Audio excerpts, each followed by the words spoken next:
من البيان ما لم يعلم فسبحان الذي لا يحصى امتنانه باللسان ولا بالقلم.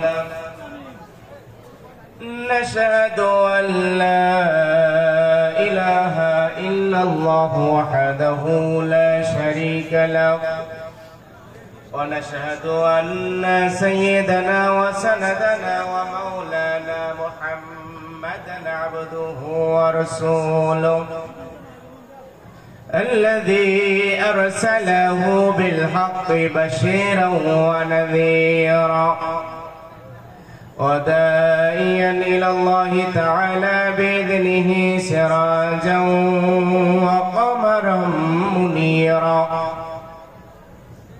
فقد قال الله تعالى في كلامه المجيد وفي فرقان الحميد। আল্লাহ তাআলা যাদেরকে জবান দিয়েছে, আপনারা আশেপাশে চেয়ে দেখুন, অনেক মানুষের জবান আল্লাহ দেয় নাই। কেউ রয়েছে বোবা, আবার এই কণ্ঠে কথা বলার জন্য লক্ষ লক্ষ টাকা খরচ করছে। যে আল্লাহ বিনা খরচে আমাদেরকে এত সুন্দর কণ্ঠ দিলেন, সে আল্লাহর দেওয়া জবান দিয়ে প্রত্যেকটা অক্ষরে 10টি করে সওয়াব নেওয়ার জন্য যারা পারবেন না, শুনলেও সওয়াব হবে, সেই উদ্দেশ্যে জবানে আমার সাথে সকলে পড়েন আউযু বিল্লাহি মিনাশ শাইতানির রাজীম। বিসমিল্লাহির রাহমানির রাহিম। কুল ইন কুনতুম তুহিব্বুনাল্লাহ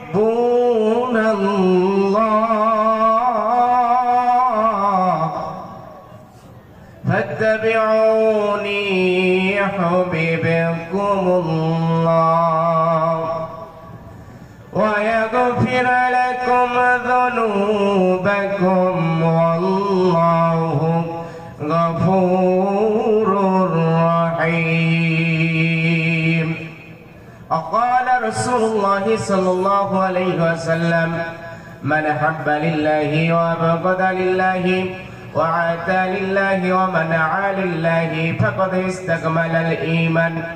وقال تعالى إن الله وملائكته يصلون على النبي يا أيها الذين آمنوا صلوا عليه وسلموا تسليما। সকল দরুদ ইব্রাহিম পড়ে اللهم صل على محمد وعلى آل محمد كما صليت على إبراهيم وعلى آل إبراهيم إنك حميد مجيد. اللهم بارك على محمد وعلى آل محمد كما باركت على إبراهيم وعلى آل إبراهيم إنك حميد مجيد. একটু জিকির করেন লা ইলাহা লা ইলাহা, জবান খুলে লা ইলাহা। থামেন। আপনাদের সামনে যে ফাঁকা জায়গাগুলো দেখতেছি, একটা হাদিস শুনে নেন। 3টি জায়গায় ফাঁকা জায়গা রাখা যায় না। ফাঁকা জায়গা রাখলে এই জায়গাগুলোর ভেতরে ফাঁকা থাকে না, বরং শয়তান বসে থাকে। এখন পদ্মের হাটের মুসলমান, আপনারা কি চান আপনাদের এই ফাঁকা জায়গার ভেতরে শয়তান বসে থাকুক? এটা আপনারা চান? বলেন চান?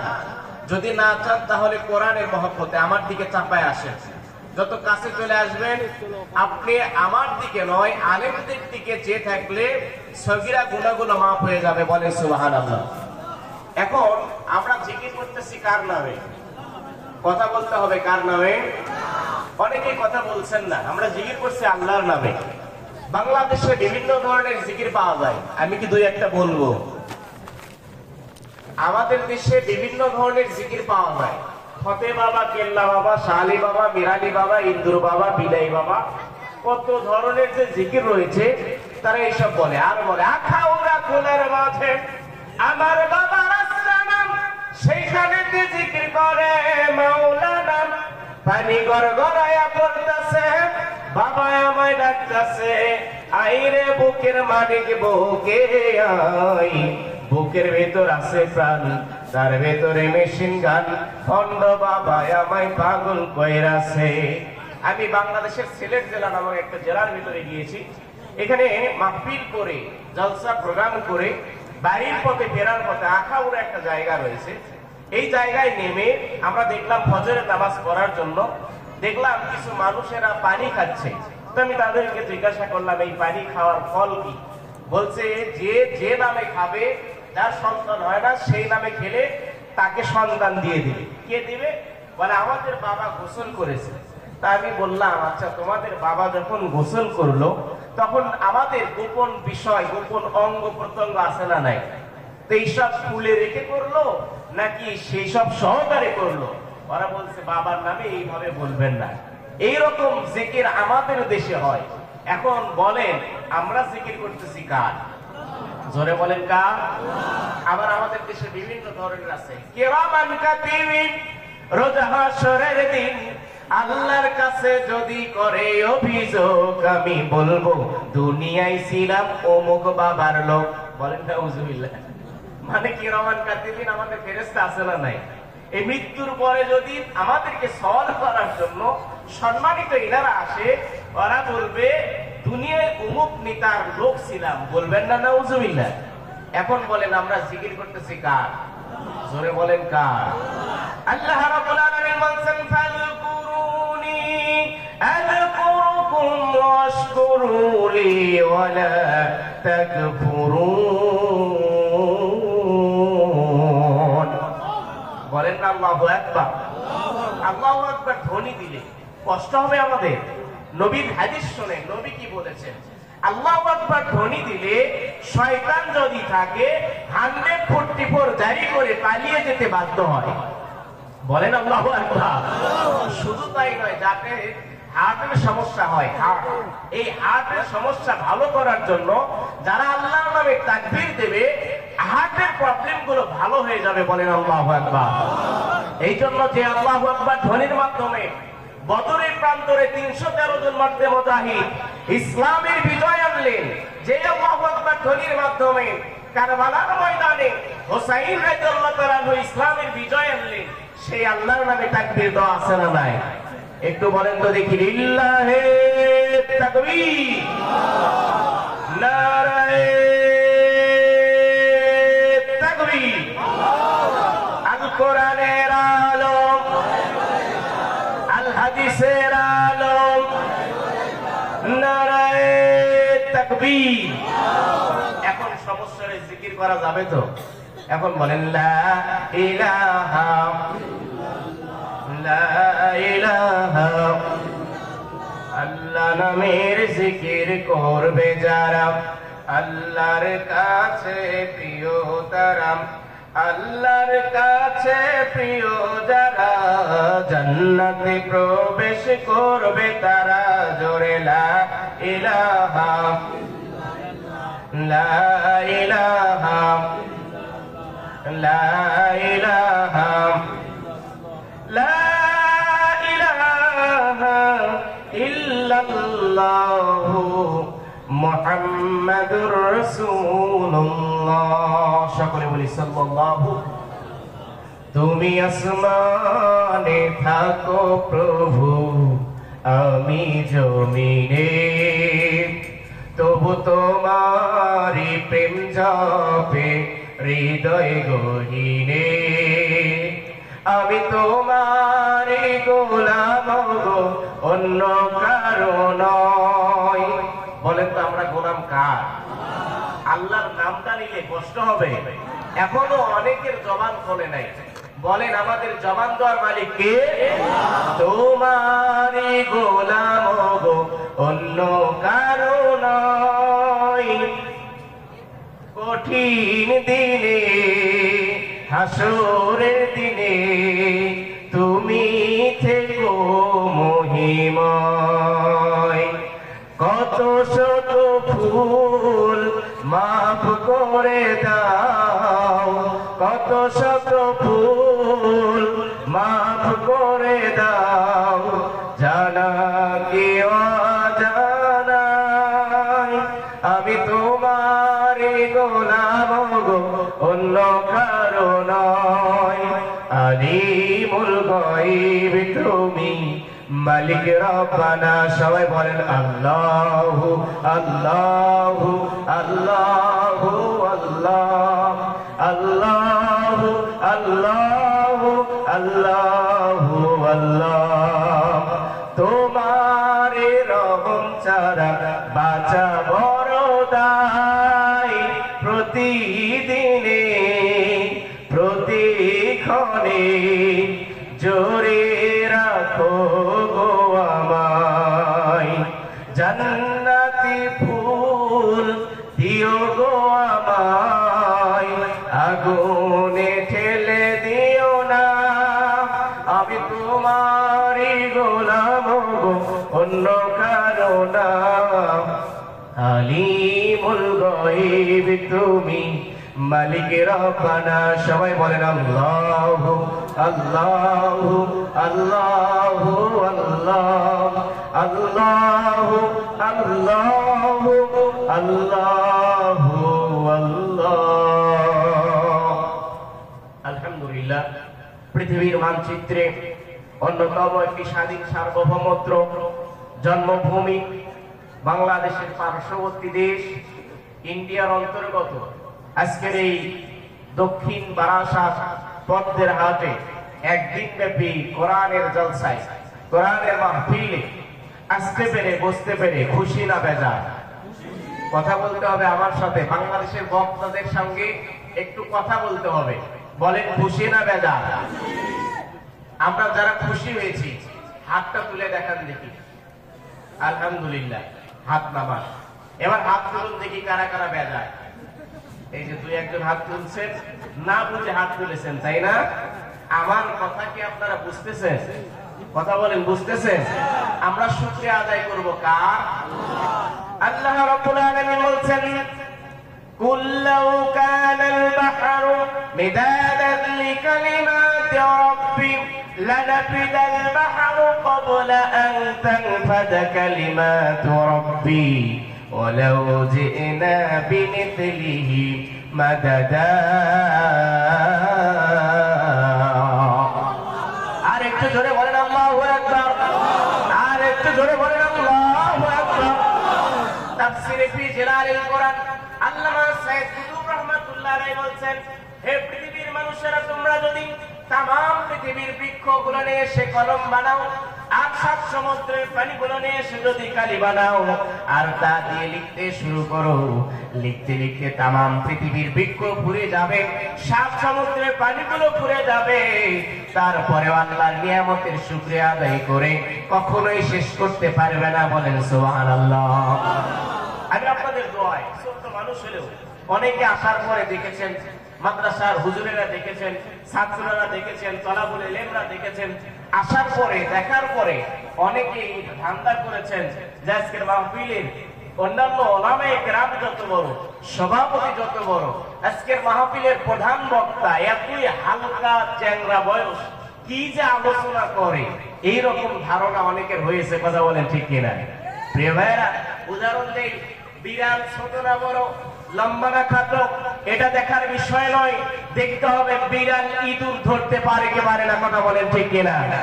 বক্তা ছোট না বড়, লম্বা না খাটো, এটা দেখার বিষয় নয়, দেখতে হবে বক্তা কোরআন হাদিস থেকে কথাগুলো বলতে পারে কি পারে না। কথা বলেন ঠিক কিনা?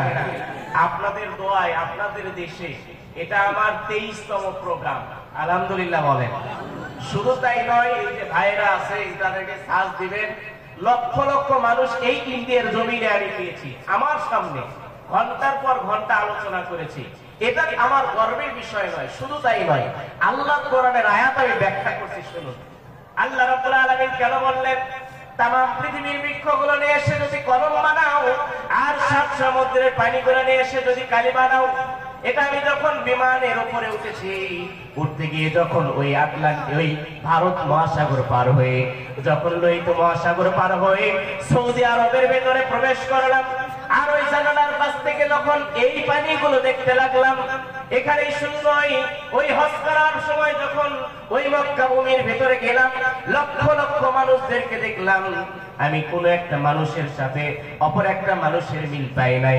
ওখানে প্রমাণিত হয়েছে আল্লাহ রাব্বুল আলামিন বলছেন, এই পৃথিবীর যা কিছু আমি সৃষ্টি করেছি, এই পৃথিবীর নাজনেমত যা সৃষ্টি করেছি, আমি আল্লাহর শুকরিয়া যদি শুরু করো, লিখতে লিখতে সব ভুলে যাবে। তারপরেও আল্লাহর দেওয়া নিয়ামতের শুকরিয়া আদায় করে কখনোই শেষ করতে পারবে না। বলেন সুবহানাল্লাহ। আচ্ছা মানুষ বলো দেখি রাত্রি কেন কালো, সূর্য বলো কোথা হইতে পাইল এত আলো, ফুলগুলো নানান রঙের কেমন করে হয়, পাতাগুলো সবুজ বটে ফুলের মতো নয়, আবার দুধ কেন এত সাদা, মরিচ কেন ঝাল, আমগুলো পাকলে বলো কেমনে হয় তা লাল, আবার পশু পাখি কয় না কথা, মানুষ কেন কয়, বলো বলো এ মানুষ সবাই কেমন করে হয়, ভাবি সবই মহান আল্লাহর দান, নত শিরে সিজদা করো ওহে মুসলমান। আবার দিনগুলো একই রকম, পার্থক্য নয় মোটেও, তবে সাদা কালো বাচ্চাগুলো কেমন করে ফোটে। আমরা সবাই বাস করি এই পৃথিবীর অঙ্গে, হাতের লেখা মুখের চেহারা মেলে না কারো সঙ্গে। পদ্মের হাটের মুসলমান আওয়াজ দে বলেন ঠিক কিনা? আপনাদের দোয়ায় বাংলাদেশের আমি প্রত্যেকটা জেলার ভেতরে আলোচনা করেছি, অধিকাংশ জেলায় গিয়েছি, হাজার হাজার মানুষদেরকে পেয়েছি, কোথাও একটা মানুষের সাথে কোথাও মিল পাইলাম না। আর আল্লাহ সেটা চ্যালেঞ্জ করে দিয়ে বলছেন, হাতের লেখা মুখের চেহারা মেলে না কারো সঙ্গে, আর মেলে না গলার আওয়াজ, বুড়ি আঙ্গুলের টিপ, ওরে প্রমাণ হলো মহান আল্লাহ একজন আছেন ঠিক। একটু জিকির করেন লা ইলাহা। কারণ ভাইরা বসে যান, কোরআনের মহব্বতে সুদূর প্রায় 14 ঘন্টা, তারও চেয়ে অধিক ঘন্টা আমি পাড়ি দিয়ে এখানে এসেছি। এজন্য একটা ঘন্টা অথবা 30 মিনিট যদি আপনাদের কষ্ট দেই, আমি তো দাওয়াত নিয়েছি 7 তারিখ, এই 7 তারিখ বাজতে আর মাত্র 28 মিনিট সময় আছে। আমি তো 8 তারিখ দাওয়াত দেই নাই, কথা বলেন ঠিক কিনা? আমি যদি 2 প্রোগ্রামে কথা বলি, ধরুন 8 তারিখে যদি চলে যাই, তাহলে নজরানা কিন্তু সেই রকমই হওয়া দরকার। তবে দেখি আপনারা কি করেন সেটা কথা নয়, কোরআনের মহব্বতে 30 মিনিট যদি আপনাদের মাঝে বিরক্ত করি, আপনারা কি মন খারাপ করবেন? আওয়াজ দিয়ে বলে মন খারাপ করবেন? সংক্ষিপ্ত সময় আল্লাহ রাব্বুল আলামিন এই সময় সম্পর্কে বলছেন, আল্লাযী খালাকাল মাউতা ওয়াল হায়াতা লিয়াবলুয়াকুম আইয়ুকুম আহসানু আমালা ওয়া হুয়াল আজিজুল গফুর। আর একটু জোরে বলেন আল্লাহু আকবার। সূরা মুলকের 2 নম্বর আয়াতের ভেতরে আল্লাহ বলছেন, হে পৃথিবীর মানুষেরা, তোমরা এই পৃথিবীর ভিতরে এসেছো, তোমাদেরকে আমি কাউকে হায়াত দিয়েছি 100 বছর, কাউকে হায়াত দিয়েছি 200 বছর, কাউকে হায়াত দিয়েছিলাম 1000 বছর, আবার কাউকে হায়াত দিয়েছি মাত্র 5 দিন, আবার কাউকে হায়াত দিয়েছি মায়ের ঘুম পর্যন্ত। অনেক ব্যক্তি এই দুনিয়ার আলোটাও দেখতে পারে না। এই চ্যালেঞ্জ করে দিয়ে আল্লাহ রাব্বুল আলামিন বলছেন, এই পৃথিবীর ভেতরে আমি মৃত্যুকে আগে নির্ধারিত করেছি, তোমাদের জীবন দেওয়ার পূর্বে আমি মৃত্যুকে আমি জীবন দেওয়ার পূর্বে নাজিল করেছি। কাদের কোন পর্যন্ত পাওয়ার রয়েছে, কার কোন পর্যন্ত হায়াত রয়েছে, এই হায়াতের বিন্দু মাত্র কখনোই পার হতে পারবে না। কথা বলেন ঠিক কিনা? রঙিন এই পৃথিবী সারিতে হইবে, সাধের এই দেহ মাটিতে খাইবে, সঙ্গ হবে জিন্দে গানি, কার লাগিয়া এত মায়া এত চোখের পানি। এই জন্য যেহেতু সব হায়াত পেয়েছি, এই হায়াতের ভেতরে আমাদের ভালো ভালো আমল করা দরকার আছে না নাই? আল্লাহ রাব্বুল আলামিন বললেন, পৃথিবীর মানুষেরা, আমি তোমাদেরকে সংক্ষিপ্ত হায়াত দিলাম, আমি তোমাদেরকে সংক্ষিপ্ত সময় দিলাম, এই সময়ের ভেতরে ভালো ভালো আমল করো। আর এই আমলটা করতে গিয়া তোমরা বদ আমলের দিকে যেও না, মন্দ আমলের সাথে যেও না। তোমরা বদ আমলের দিকে চলে গেলে কি হবে? এই দুনিয়া ছাড়ার সঙ্গে সঙ্গে কাল কিয়ামতের ময়দানে হাসর নাসর হওয়ার মাধ্যমে আল্লাহ আমাদেরকে জাহান্নামের ভিতরে দেবে। কথা বলেন ঠিক কিনা? এই জন্য পরের আয়াতে আল্লাহ রাব্বুল আলামিন বলছেন, ওই শয়তান যদি তোমাদেরকে বাধা দেয় তাহলে কি করবেন? ثم لآتينهم من بين أيديهم ومن خلفهم وعن أيمانهم। এই আয়াতের ভিতরে আল্লাহ রাব্বুল আলামিন বলছেন, তোমাদের সামনে, পেছনে, ডানে বামে শয়তান সব সময় বাধা দেওয়ার চেষ্টা করবে। কিন্তু এই শয়তানকে তোমরা বাধা থেকে বিরত থাকার জন্য, নিজের আত্মাকে রক্ষা করার জন্য আল্লাহর নামে বিসমিল্লাহ দিয়ে যদি কথাগুলো শুরু করে দাও, শয়তান কখনোই আমাদের বাধার সামনে দাঁড়াতেই পারবে না। বলেন আল্লাহু আকবার। আল্লাহ রাব্বুল আলামিন এটাও কথা কোরআনের ভিতরে বলেছেন। আল্লাহ রাব্বুল আলামিন বলেছেন, ওয়া ইম্মা ইয়াউযাগান্নাকা মিনাশ শাইতানি নাজগুন ফাসতাইয বিল্লাহ। আল্লাহ রাব্বুল আলামিন বলেছেন, পৃথিবীর মানুষেরা রে, আমি তোমাদের মাঝে যে কোরআনটা দিয়েছি, বিসমিল্লাহ দিয়ে এই কোরআনের আয়াতের ভেতরে আল্লাহ বলছেন, কথাগুলো যদি তোমরা শুরু করে দাও, কথাগুলো চলতেই থাকবে, কিয়ামত চলে আসবে, কোরআনের কথা কখনোই ফুরাবে না। বলেন সুবহানাল্লাহ। আর এই কথাগুলো শুনলে আমাদের কি লাভ হবে? আল্লাহ এটাও কোরআনের ভেতরে বলছেন। বলবেন না সুবহানাল্লাহ? আমি যে কোরআন আলোচনা করতেছি, খারাপ লাগতেছে? আল্লাহ রাব্বুল আলামিন কোরআনের ভিতরে বলছেন, আল্লাহ রাব্বুল আলামিন বলছেন, হে পৃথিবীর মানুষেরা, ইন্নামাল মুমিনুনাল্লাযীনা ইযা যুকিরাল্লাহ ওয়াজিলাত কুলুবুহুম ওয়া ইযা তুলিয়াত আলাইহিম আয়াতুহু زادتهم إيمانا وعلى ربهم يتوكلون। আল্লাহ রাব্বুল আলামিন বলছেন, পৃথিবীর মানুষেরা, তোমরা যতক্ষণ পর্যন্ত এই কোরআনের কথা শুনবে, হাদিসের কথাগুলো শুনবে, একটা মোবাইলকে চার্জের ভিতরে ঢুকায় দিয়া কারেন্টের ভিতরে দিলে যেমনই করে মোবাইলটা আস্তে আস্তে চার্জ হতে থাকে, কোরআনের কথাগুলো শ্রবণ করতে করতে আমি তোমাদের ঈমানগুলোকে বৃদ্ধি করে দেব। বলেন সুবহানাল্লাহ। আলেম ওলামা আছে, তারা বলতে পারবে। প্রিয় ভাইরা, দেখতেছেন ছোট মানুষ, বাংলাদেশের দুই দিক দিয়ে আমার পড়াশোনা শেষ। একটা মাওলানা বিভাগ, সেটা শেষ, জেনারেল বিভাগ, সেটা আমার শেষ। বিশ্ববিদ্যালয় থেকে পড়াশোনা করেছি।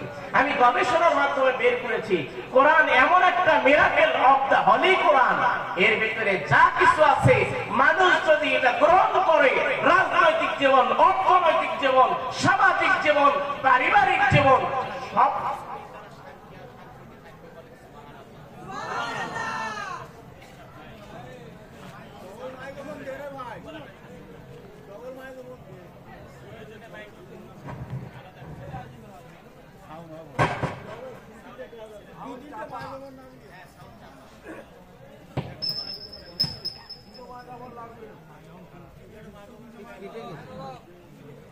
বলার চেষ্টা করছেন। কোরআন দিয়ে আমাদেরকে জীবন পরিচালনা করতে হবে। রাজনৈতিক জীবন বলেন, সামাজিক জীবন বলেন, অর্থনৈতিক জীবন বলেন, এই পৃথিবীর যা কিছু আছে, আমরা যদি এটা দিয়ে জীবন পরিচালনা করি, ওই সকল মানুষেরা কখনোই ক্ষতিগ্রস্ত হবে না। বলেন সুবহানাল্লাহ। সমাধান চাও যদি জীবনে মরণে, খুঁজে নাও, দেখে নাও, চোখ রাখো কোরআনে। এ বাণী সকলের নয়, শুধু হুজুরের, যারাই চলবে মেনে ফল পাবে কোরআনের। বলে মারহাবা। এ বাণী সকলের নয়, শুধু মুমিনের, যারাই চলবে মেনে ফল পাবে কোরআনের। ঘরে বলো কিবা বাইরে বলো, ঘরে বলো কিবা বাইরে বলো, অশান্তি দূর করে শান্তি আনে। সমাধান চাও যদি জীবনে মরণে, খুঁজে নাও, দেখে নাও, চোখ রাখো কোরআনে। আমার পদ্মের হাটের মুসলমান, আমি সেই কোরআন থেকে একটা আয়াত তেলাওয়াত করেছি যেখানে আল্লাহ রাব্বুল আলামিন বলছেন কুল ইন কুনতুম তুহিব্বুনাল্লাহ ফাত্তাবিউনি ইউহিব্বুকুমুল্লাহ। সূরা ইমরান 3 পারা 13 পৃষ্ঠা 4 লাইন 4 রুকু 31 নম্বর আয়াত। এই আয়াত থেকে আমি আপনাদের মাঝে তেলাওয়াত করেছি যেখানে আল্লাহ রাব্বুল আলামিন ডেকে ডেকে বলছেন, হে পৃথিবীর মানুষেরা, তোমরা যদি আল্লাহর সান্নিধ্য পেতে চাও, আল্লাহর ভালোবাসা পেতে চাও, আল্লাহকে তোমরা দেখতে চাও। এখন পদ্মের হাটের মুসলমান বলেন তো আমরা আল্লাহকে দেখতে চাই কে চাই না? হাত তোলেন তো দেখি কারা কারা চান না। এই যে আমারা কিন্তু ফেল করলেন। আমাদের দেশের এক একটা জেলার এক একটা ভাষা আছে। একটা জেলায় গিয়েছি, নোয়াখালী জেলায় গিয়ে আমাকে খাবার দিয়েছে, বলছে হুজুর কিতা খাইবেন, এগু খাইবেন না ওগু খাইবেন, শুকনাগু খাইবেন না ভিজাগু খাইবেন? আমি বললাম কিরে, বগুড়া জেলা থেকে আসলাম গু খাওয়ার জন্য, আজকে যে কি অবস্থা করবে আল্লাহ ভালো জানে। আর বলতেছি লা ইলাহা ইল্লা আনতা সুবহানাকা ইন্নী কুনতু মিনাজ জালিমিন। তারপরে এই দোয়া করতে করতে আমি বললাম, আচ্ছা এইটা সারা কি আছে সেটা দেন। বলতেছে হুজুর এগু আর ওগু, এইগু সারা তো আর নেই খাবার। আমি বললাম আজকে যে কি অবস্থা করবে আল্লাহ ভালো জানে। তারপরে বললাম আল্লাহর নাম নিয়ে, আচ্ছা দেখি ঢাকনাটা তুলুন। তো ঢাকনা তোলার পরে দেখলাম 2 ধরনের খাবার আছে। একটা হলো শাক ভাজা, মূলা ভাজা, তারপরে যেসব কপি ভাজা, তারপরে বিভিন্ন ধরনের লাল শাক, কচু শাক, এইসব ভাজা নিয়ে আসছে। আর আরেকটা জায়গায় ঝোল তরকারি করেছে। আপনাদের এলাকায় কি বলে? ঝোলই বলে। তো এই ঝোল তরকারি করছে। তো যখন ঢাকনাটা উঠাইলো আমি দেখার সঙ্গে সঙ্গে বলতেছি আলহামদুলিল্লাহ। তারপরে বলতেছে, আচ্ছা ভাই আপনি আমাকে এগু আর ওগু কেন বললেন? বলতেছে হুজুর এটা আমাদের এলাকায় এইটাকে এইভাবেই বলে। আমি তখন বুঝলাম ওরে এক এক দেশের বুলি আরেকটা দেশের গুলি হয়ে যায়। কথা বলেন ঠিক কিনা? এই জন্য আমার কথা কি বুঝতেছেন? কথা বুঝতেছেন? আল্লাহ রাব্বুল আলামিন কোরআনের সূরা ইমরান 3 পারা 13 পৃষ্ঠা 4 লাইন 4 রূপে 31 নম্বর আয়াত।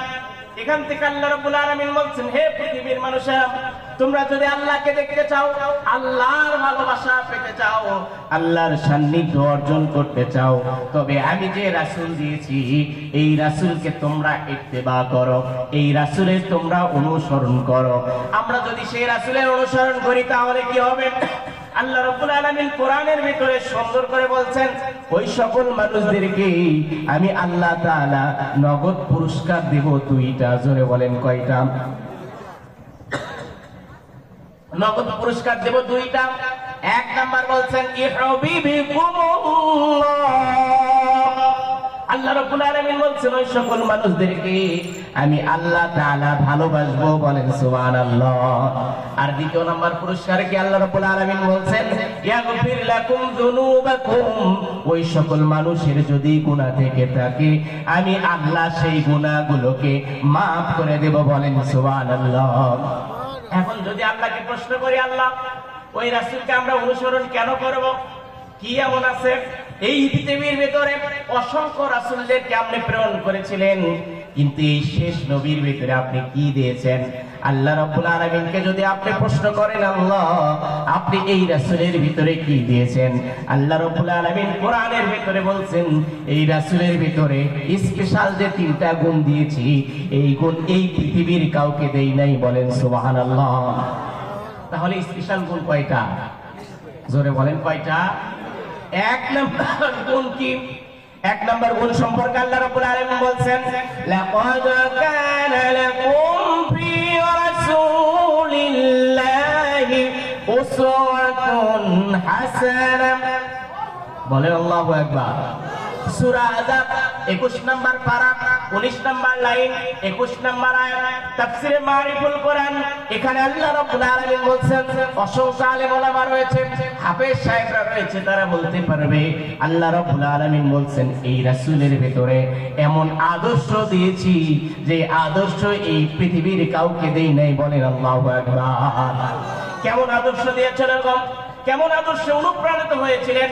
পর্দার অন্তরালের মা ও বোনেরা আপনারা এখন মনোযোগ দেবেন, গভীর মনোযোগের দিকে চলে যাব। কেমন আদর্শ ছিল এই রাসূলের ভিতরে, যে রাসূলের আদর্শ দেখে মা খাদিজা রাদিয়াল্লাহু তাআলা আনহা মাতারা হয়ে গেলেন। শুধু তাই নয়, ওই মা খাদিজা রাদিয়াল্লাহু তাআলা আনহা ইসলামের জন্য, কোরআনের জন্য আমার নবী হীরা পর্বতের গুহার ভেতরে ধ্যান করে। এই হীরা পর্বতের গুহার ভেতরে ধ্যান করার সময় খাদিজা রাদিয়াল্লাহু তাআলা আনহা দৈনিক একবার নয় দুইবার করে ওই পাহাড়ের উপরে উঠে আমার নবীজিকে খাবার পৌঁছে দিতেন। বলেন সুবহানাল্লাহ। আপনাদের দোয়ায় ওই হীরা পর্বতের গুহায় আমি উঠতে গিয়েছিলাম। আমার মতো যুবক বয়সের সময় লেগেছে 40-50 মিনিট। বলেন আল্লাহু আকবার।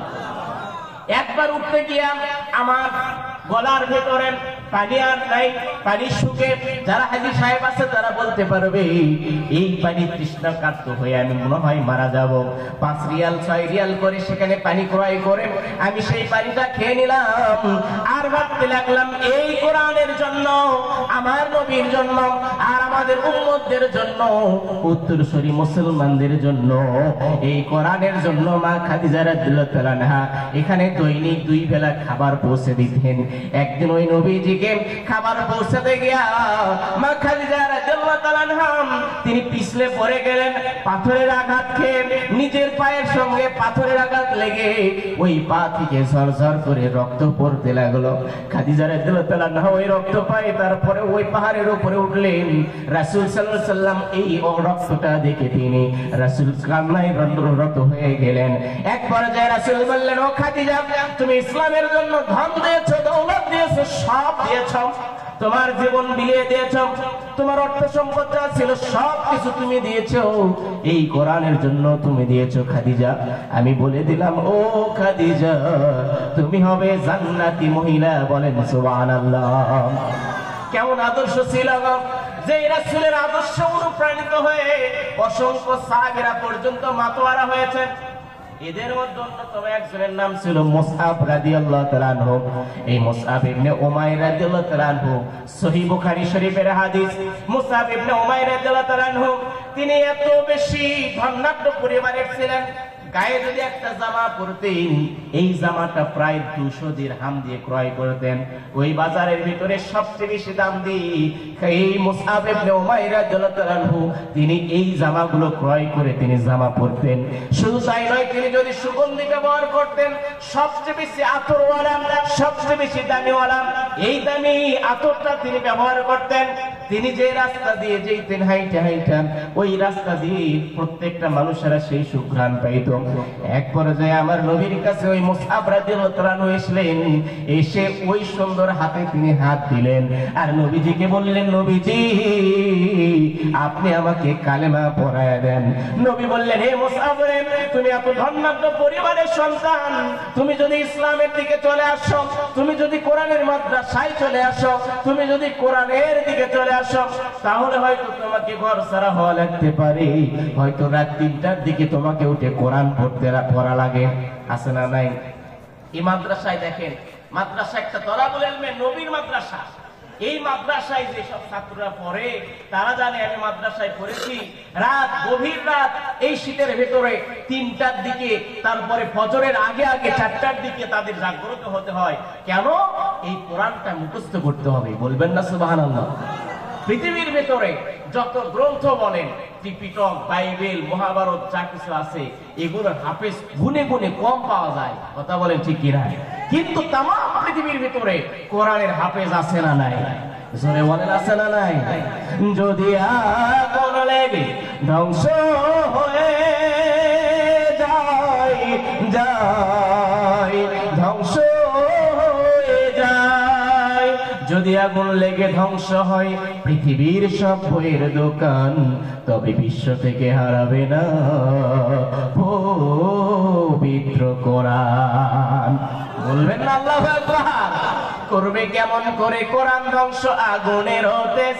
এই গ্রন্থের লক্ষ লক্ষ রয়েছে কোরআনের হাফেজ, তারা ছাপায় আবার আসমানি গ্রন্থ, ছাপায় আসমানি গ্রন্থ, করবে বিশ্ব ম্লান, তবে বিশ্ব থেকে হারাবে না পবিত্র কোরআন। বলেন মারহাবা।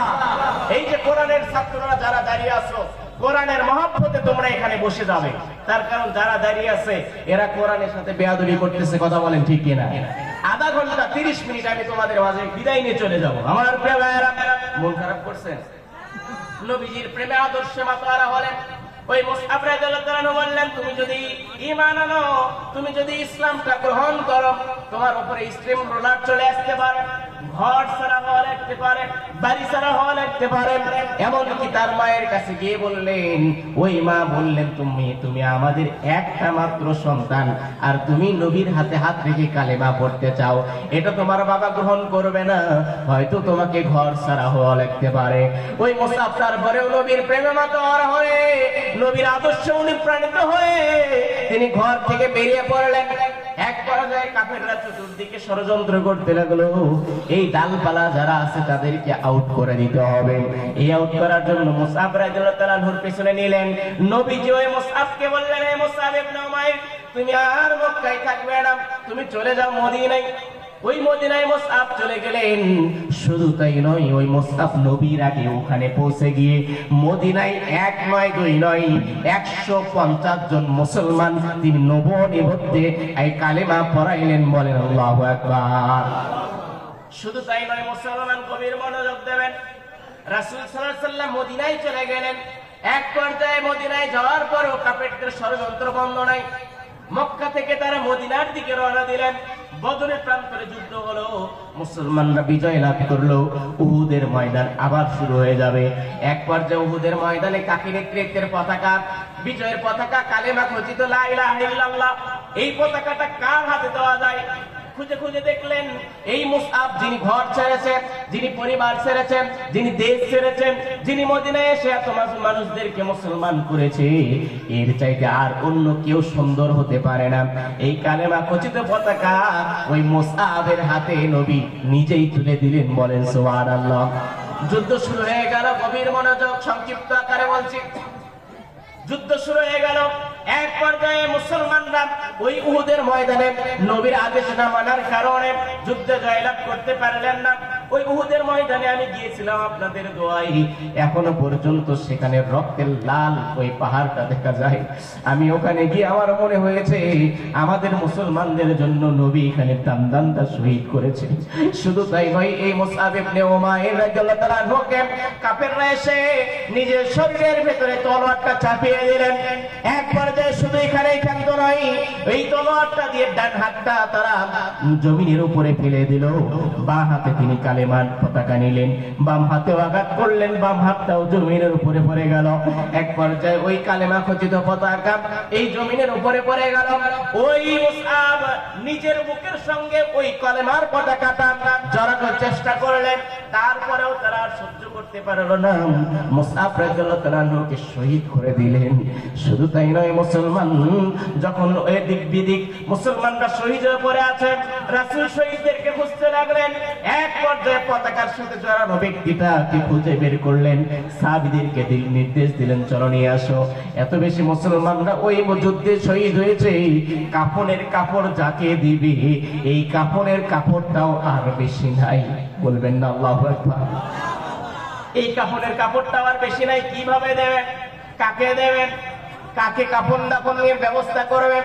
যে মুসআব, এই মুসআবকে নিয়ে আসা হলো। ছোট্ট একটা কাপড় তার বরাদ্দ হলো কাফনের কাপড়, তার মাথার উপরে দেয়, পাটা বের হয়ে যায়। একটু নিচের দিকে নিয়ে আসে, পায়ের দিকে নিয়ে আসলে মাথাটা বের হয়ে যায়।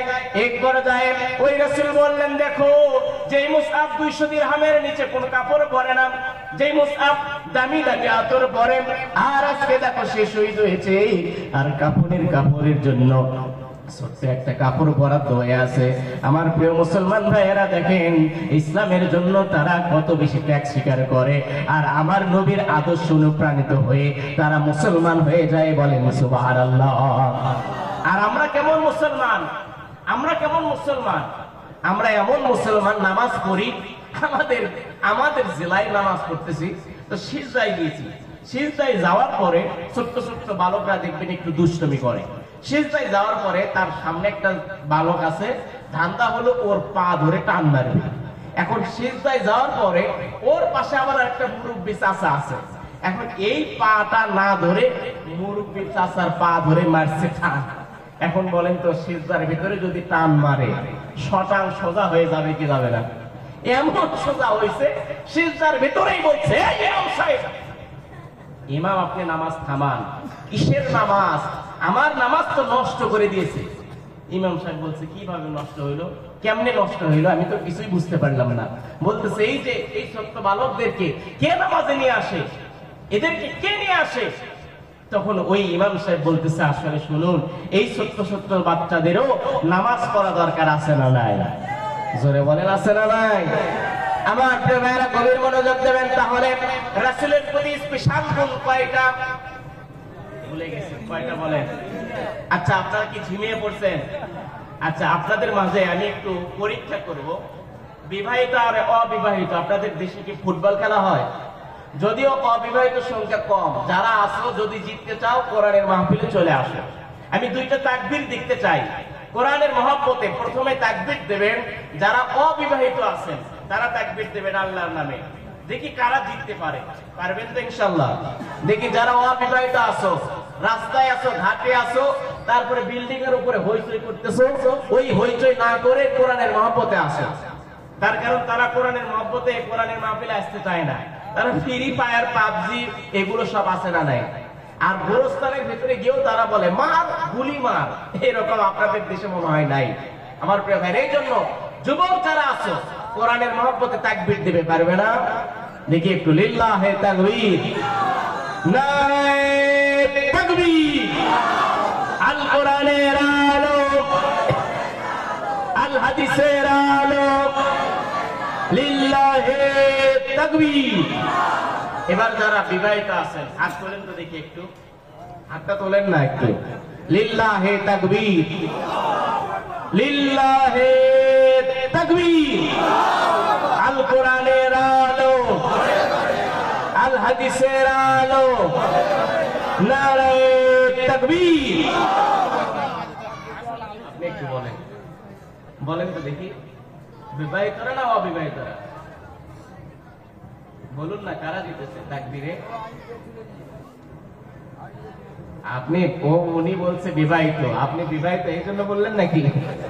আসলে বিবাহিতরা জেতার কারণ হলো বিবাহিতদের সংখ্যা বেশি। কথা বলেন ঠিক কিনা? এখন বলুন, নবীর স্পেশাল গুণ কয়টা? জোরে বলেন, কয়টা? দ্বিতীয় নাম্বার গুণ কি? মায়েদের জন্য স্পেশাল আলোচনা হবে, গভীর মনোযোগ দেবেন, ধৈর্য নিয়ে বসে থাকুন। দ্বিতীয় নাম্বার স্পেশাল গুণ কি? নবীর দ্বিতীয় নাম্বার স্পেশাল সম্পর্কে আল্লাহ রাব্বুল আলামিন কোরআনুল কারীমের ভিতরে সূরা আম্বিয়া 17 নম্বর পারা 107 নম্বর আয়াত আল্লাহ রাব্বুল আলামিন বলছেন, ওমা আরসালনাকা ইল্লা রাহমাতাল লিল আলামিন। আর একটু জোরে বলেন আল্লাহু আকবার। আল্লাহ রাব্বুল আলামিন বলছেন, পৃথিবীর মানুষেরা রে, এই রাসূলদের, এই রাসূলকে আমি প্রেরণ করেছি তোমাদের জন্য শুধু নয়, এই পৃথিবীবাসীর রহমত স্বরূপ। বলবেন না সুবহানাল্লাহ? কেমন রহমতের নবী ছিল গো। চলুন তো একটু বুখারী শরীফ থেকে একটু ঘেটে আসি। হাদিসের ভিতরে কি বলছে? আমার নবী যখন মসজিদে নববী নির্মাণ করলেন, এই মসজিদে নববী নির্মাণ করার পরে আযান দিতে হবে, চতুর্দিকে মুয়াজ্জিন ভাইদেরকে খুঁজলেন, কোথায় পাবে মুয়াজ্জিন? কালো একজন মানুষ যার নাম হলো বিলাল। এই বিলালকে ডেকে ডেকে বললেন, বিলাল আসো তুমি মসজিদে নববীর ভিতরে আযান দেবে। ছোট্ট একটা মসজিদ তিনি নির্মাণ করলেন। এই মসজিদের ভিতরে আমি আপনাদের দোয়ায় যাওয়ার সুযোগ পেয়েছিলাম। এই বিলাল রাদিয়াল্লাহু তাআলা তিনি নামাজের আযান দেয়। শুধু তাই নয়, আশহাদুর জায়গায় তিনি আসহাদু বলতেন। জিহ্বার ভিতরে একটু জড়তা ছিল। কয়েকদিন পরে সাহাবীরা জিজ্ঞাসা করলেন, ইয়া রাসূলুল্লাহ, এই বিলাল রাদিয়াল্লাহু তাআলা জবানটা তো ভালো স্পষ্ট হয় না, তার আযান তো আমাদের ভালো মতো শুনতে ভালো লাগে না, এই আযানের ধ্বনি আমরা তার কাছ থেকে শুনতে চাই না, আপনি একটু নতুন মুয়াজ্জিন নিয়োগ দেন। নতুন একজন মুয়াজ্জিন আসবে, আর নতুন মুয়াজ্জিন এসে তিনি আযান দেবে। এশারের নামাজের আযান একজন নতুন মুয়াজ্জিনকে নিযুক্ত করা হলো। সাহাবীদের পরামর্শ অনুযায়ী নবী এই সাহাবীদেরকে পরামর্শ দিলেন, যাও নতুন একজন সাহাবীকে নিয়ে এসে তার মুখ দিয়ে আযান দেওয়াও। এশার আযানটা হয়ে গেল। গেল, তারপরে ফজরের আজান হবে, এক পর্যায়ে ফজরের নামাজটা শেষ দিকে চলে আসবে, আজানটা শুরু হয়ে যাবে। এক পর্যায়ে আল্লাহ রাব্বুল আলামিন জিবরাইল আমিনকে প্রেরণ করে দিয়েছেন যে বলুন তো ইয়া রাসূলুল্লাহ ইয়া হাবিবাল্লাহ, আজকের এশারের আজানটা কেন দেওয়া হলো না? বলবেন না আল্লাহু আকবার। এশারের আজানটা কেন দেওয়া হলো না? কি কারণ হয়েছে? কেন কেউ তো আজান দিল না। ওই রাসূল জিবরাইল আমিনকে বললেন, ও জিবরাইল, আজকে তো এশারের আজান ঠিকই হয়েছে, আর এশারের নামাজটা আমরা পড়েছি, কিন্তু আল্লাহ রাব্বুল আলামিন তিনি আমাকে জিবরাইল আমিন বললেন, আল্লাহ রাব্বুল আলামিন আমাকে প্রেরণ করে দিয়েছেন আজকে নাকি এশারের আজান ওই আরশে আজিমে পৌঁছায় নাই। দেখেন কেমন রহমতের নবী ছিল গো, আর কেমন ভালোবাসা ওই বিলালের ছিল গো। ওই বিলাল রাদিয়াল্লাহু তাআলা আনহু তিনি আজান না দেওয়ার কারণে শুধু এই মসজিদে নববীর এলাকা নয়, মদিনা শহর নয়, সৌদি আরব নয়, আরশে আজিম পর্যন্ত আজানটা পৌঁছে না। বলেন আল্লাহু আকবার। সেই নবী দুনিয়া থেকে চলে গেলেন, যাওয়ার পর ওই বিলাল আর মদিনায় থাকতে পারে না। ওই বিলাল সেখান থেকে তিনি তায়েফে চলে গেলেন। তায়েফে যাওয়ার পরে ওই বিলালের আর ভালো লাগে না, কিছু খাইতেও ভালো লাগে না, কিছু ঘুমাইতেও ভালো লাগে না।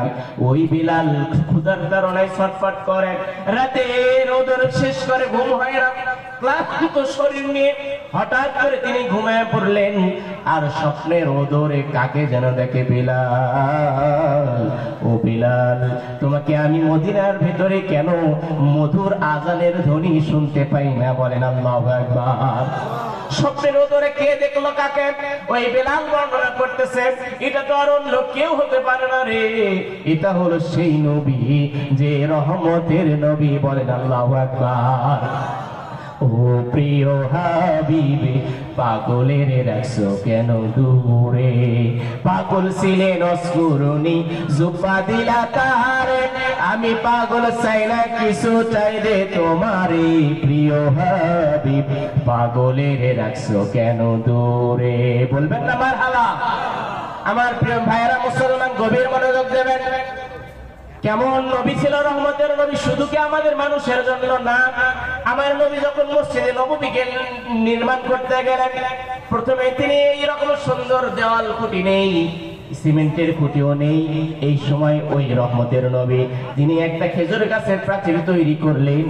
এই খেজুর গাছের সঙ্গে তিনি হেলান দিয়ে তিনি ওই মসজিদে নববীর ভিতরে সাহাবীদেরকে ওয়াজ শোনাইতে হঠাৎ করে মসজিদে নববী বড় করতে হবে।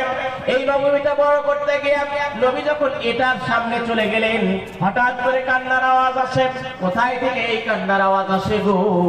এই আশেপাশে তো কোনো মানুষদেরকে দেখি না, কোথায় থেকে এই কান্নার আওয়াজ আসে? নবী যে দেখলেন এটা কোনো মানুষ নয়, এটা কোনো পশু নয়, যেই খুঁটির সঙ্গে আমার নবী যখন দাঁড়িয়ে দাঁড়িয়ে সাহাবীদেরকে ওয়াজ শোনাইতেন, এই গাছটাই খেজুর গাছ, যেই খেজুর গাছ বুখারী শরীফের ভেতরে এসেছে উস্তনে হান্নানা। বলেন সুবহানাল্লাহ। ওই উস্তনে হান্নানা ডেকে বলছেন, ইয়া রাসূলুল্লাহ, ইয়া হাবিবাল্লাহ, আপনার গলার আওয়াজটা আমি এখনো কেন শুনতে পাই না? আপনার মধুর গলার আওয়াজ কেন আমি শুনতে পাই না নবী? আপনি কোথায় চলে গিয়েছেন নবী? ওই নবী সাহাবীদেরকে বললেন, হে সাহাবীরা রে, এই গাছটা আমাকে ভালোবাসার কারণে, এই সাহাবী, এই গাছটা শুধু গাছ নয়, এই গাছটা একটা সাহাবী গাছ হয়েছে। বলেন মারহাবা।